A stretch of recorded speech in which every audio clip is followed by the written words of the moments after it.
আসসালামু আলাইকুম। সর্বশেষ আপডেট দুপুরের সংবাদে আপনাদেরকে স্বাগতম। এই মুহূর্তে আমাদের হাতে এসে পৌঁছেছে সকল গুরুত্বপূর্ণ আন্তর্জাতিক সংবাদ। শুরুতে জানিয়ে দিচ্ছি সংবাদ শিরোনাম। এবার জেনে নিন ইসরায়েলি হামলায় বেসামরিক হত্যাকাণ্ড তীব্র নিন্দা কাতারের। জানিয়ে দিচ্ছি রাশিয়ায় আরও সেনা পাঠানোর প্রস্তুতি নিচ্ছে উত্তর কোরিয়া। 3 ইসরায়েলি সহযোগীর মৃত্যুদণ্ড কার্যকর করেছে নিষিদ্ধ সংগঠন হামাস। এদিকে ইউক্রেন যুদ্ধ নিয়ে ট্রাম্পের হুমকির জবাবে যা বলছে রাশিয়া। জানিয়ে দেব গাজায় দেখা মিলল ইসরায়েলের মৃত ঘোষণা করা হামাসের কমান্ডারকে। সর্বশেষ জানিয়ে দিচ্ছি শনিবার অর্থাৎ আজ দ্বিতীয় দফায় 4 ইসরায়েলি জিম্মিকে মুক্তি দেবে হামাস। এতক্ষণ শুনছিলেন সংবাদ শিরোনামগুলো, এবার বিস্তারিত। তবে তার আগে আপনি যদি যুদ্ধবিরতিকে সমর্থন করে থাকেন অবশ্যই কমেন্ট সেকশনে ইয়েস লিখে আপনার সমর্থনটি নিশ্চিত করুন। আর ভিডিওটি ভালো লাগলে একটি লাইক করবেন। পরবর্তী আপডেট পেতে চ্যানেলটিকে সাবস্ক্রাইব করবেন এবং সম্পূর্ণ ভিডিও দেখার অনুরোধ রইল।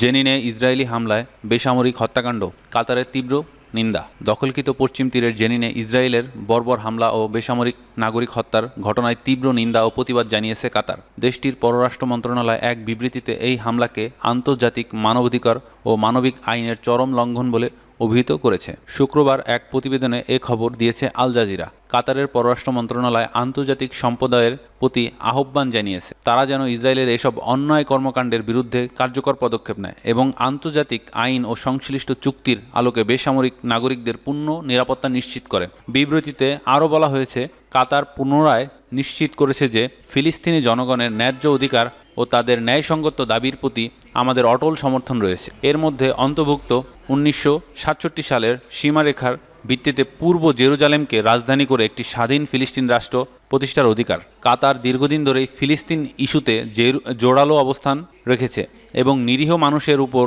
ইসরায়েলের দমন পীড়নের বিরুদ্ধে সবর থেকেছে। গাজায় যুদ্ধবিরতি কার্যকর হওয়ার মাত্র 2 দিন পরে ইসরায়েলি বাহিনী দখলকৃত পশ্চিম তীরে অপারেশন আয়রন ওয়াল নামে নতুন অভিযান শুরু করেছে।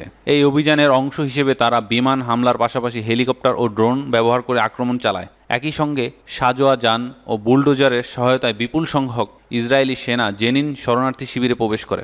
এর আগে পশ্চিম তীরে বিভিন্ন শহরে গুরুত্বপূর্ণ প্রবেশদ্বার অবরুদ্ধ করে দেওয়া হয় যাতে শিবিরে প্রবেশ ও বাহিরে যাওয়ার সব পথ নিয়ন্ত্রণ রাখা যায়। গত মঙ্গলবার শুরু হয় এই অভিযানে ইতিমধ্যে 12 ফিলিস্তিনিকে হত্যা করা হয়েছে।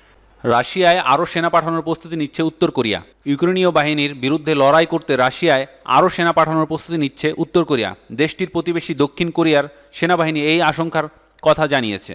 যদিও আগে পাঠানো সেনারা ব্যাপক ক্ষয়ক্ষতির মুখে পড়েছে এবং কিছু সেনা বন্দী হয়েছে। ব্রিটিশ বার্তা সংস্থা রয়টার্স এ খবর জানিয়েছে।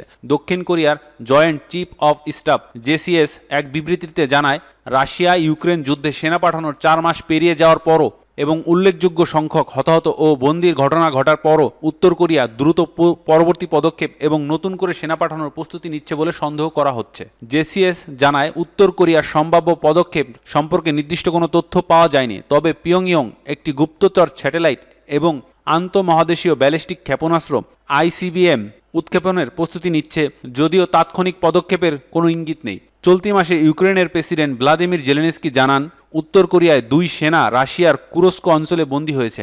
গত বছরের শরৎকালে যুদ্ধ শুরুর পর এই প্রথমবার ইউক্রেন উত্তর কোরিয়ার সেনাদের বন্দী করল। ইউক্রেন ও পশ্চিমা বিশ্লেষকদের মতে পিয়ংইয়ং প্রায় 12,000 সেনা রাশিয়ার পশ্চিমে কুরস্ক অঞ্চলে মোতায়েন করেছে, যেখানে গত বছর ইউক্রেন একটি আকস্মিক আক্রমণ চালিয়ে এলাকাটি দখল করেছিল। কিয়েভের তথ্য অনুযায়ী এ পর্যন্ত 3,000-এর বেশি সেনা নিহত বা আহত হয়েছে। যদিও শুরুতে রাশিয়া উত্তর কোরিয়ার এই সেনা মোতায়েনের খবর অস্বীকার করেছিল, পরে রুশ প্রেসিডেন্ট ভ্লাদিমির পুতিন গত অক্টোবরে এ বিষয়ে সরাসরি অস্বীকার করেননি। এই সঙ্গে উত্তর কোরিয়া এক কর্মকর্তা জানান, এ ধরনের সেনা মোতায়েন আইনসিদ্ধ। উত্তর কোরিয়া ও রাশিয়ার এই বাড়তি সহযোগিতা 2024 সালের জুনে পুতিনের পিয়ংইয়ং সফরের পর আরও বৃদ্ধি পায়। ওই সময় 2 দেশের নেতারা সম্পূর্ণ কৌশলগত অংশীদারিত্ব চুক্তি স্বাক্ষর করেন, যার মধ্যে একটি পারস্পরিক প্রতিরক্ষা চুক্তি অন্তর্ভুক্ত ছিল।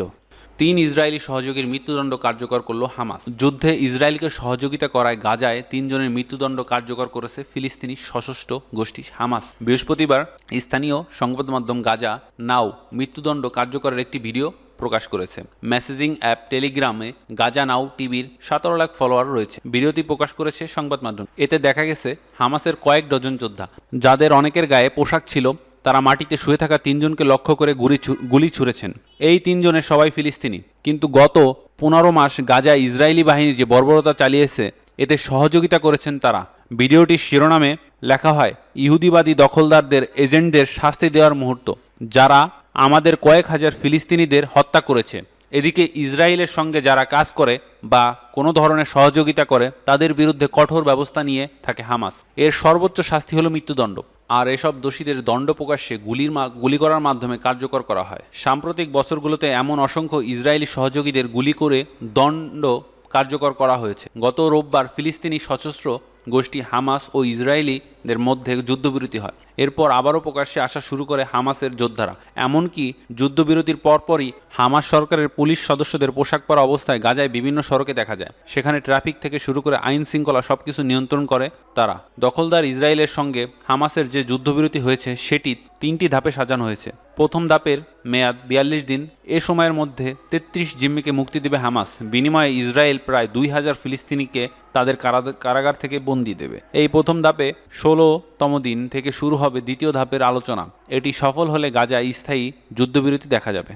ইউক্রেন যুদ্ধ নিয়ে ট্রাম্পের হুমকির জবাবে যা বলল রাশিয়া। ইউক্রেন যুদ্ধ নিয়ে আলোচনায় বসার তাগিদ দিয়ে রাশিয়াকে নিষেধাজ্ঞার হুমকিও দিয়েছে মার্কিন প্রেসিডেন্ট ডোনাল্ড। বৃহস্পতিবার রাতে বিবিসি জানিয়ে ট্রাম্পের হুমকির প্রতিক্রিয়া জানিয়েছে রুশ কর্তৃপক্ষ। ক্রেমলিনের বিবৃতিতে বলা হয়েছে তারা সমতার পারস্পরিক সম্মানজনক আলোচনায়। ক্রেমলিনের মুখপাত্র দিমিত্রি পেসকভ বলেন, আমরা এমন কোনো নতুন বার্তা দেখতে পাচ্ছি না, তবে আমরা সমতার ভিত্তিতে পারস্পরিক সম্মানজনক আলোচনার জন্য প্রস্তুত। ট্রাম্প বুধবার তার প্ল্যাটফর্ম ট্রুথ সোশ্যালে রাশিয়াকে সতর্ক করে বলেন, এই অযৌক্তিক যুদ্ধ এখন বন্ধ করুন, না হলে নিষেধাজ্ঞা, কর এবং শুল্কের উচ্চমাত্রার মুখোমুখি হবেন। এমন হুমকির বিষয়ে পেসকভ বলেন, ট্রাম্প তার প্রথম প্রেসিডেন্সিতেও নিষেধাজ্ঞার পথ বেছে নিয়েছে, যা রাশিয়ার জন্য নতুন কিছু নয়। মস্কো আশা করছে রাশিয়ার প্রেসিডেন্ট ভ্লাদিমির পুতিন এবং ট্রাম্প শীঘ্রই ইউক্রেন যুদ্ধ নিয়ে ফোনে আলোচনা করবেন। তবে রাশিয়ার ডেপুটি জাতিসংঘ দূত দিমিত্রি পলিয়ানস্কি জানিয়েছেন, যুদ্ধে সমাপ্তি আনতে ট্রাম্প কী ধরনের চুক্তি চান তা আগে জানা প্রয়োজন। সাম্প্রতিক সপ্তাহগুলোতে রাশিয়ার গুরুত্বপূর্ণ সামরিক অগ্রগতি অর্জন করেছে। পাশাপাশি মস্কো এবং কিয়েভ উভয় ফ্রন্টলাইন থেকে দূরের এলাকাগুলোতে বিমান হামলা জোরদার। রাশিয়া 2022 সালে ফেব্রুয়ারিতে ইউক্রেনের পূর্ণমাত্রার অগ্রাসন শুরু করার পর থেকে পশ্চিমা দেশগুলো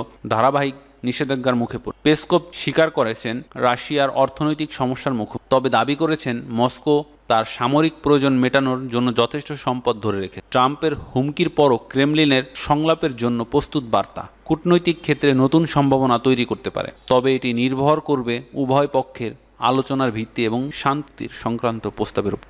গাজায় দেখা মিলল ইসরায়েলের মৃত ঘোষণা করা হামাসের কমান্ডারের। ফিলিস্তিনি স্বাধীনতাকামী সংগঠন হামাসের কমান্ডার হুসেইন ফায়েদকে হত্যার ঘোষণা দিয়েছিল ইসরায়েলি সেনাবাহিনী, তবে সাম্প্রতিক এক ভিডিওতে তাকে জীবিত অবস্থায় দেখা গেছে। শুক্রবার ইসরায়েলি সংবাদ মাধ্যম ওয়াইনেট নিউজের বরাতে এক প্রতিবেদনে এ তথ্য জানিয়েছে আল জাজিরা। ওয়াইনেট নিউজ জানিয়েছে, হামাসের বেইত হানুন ব্যাটালিয়নের কমান্ডার হুসেইন ফায়েদকে একটি ভিডিওতে জীবিত অবস্থায় দেখা গেছে।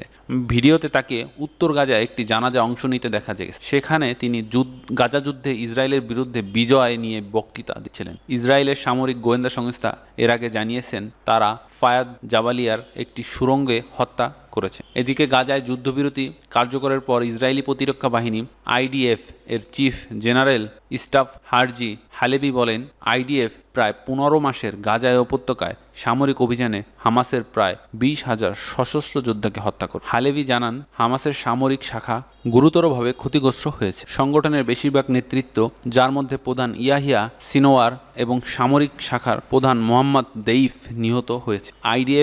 আইডিএফ প্রায় 20,000 হামাস যোদ্ধাকে হত্যা করেছে।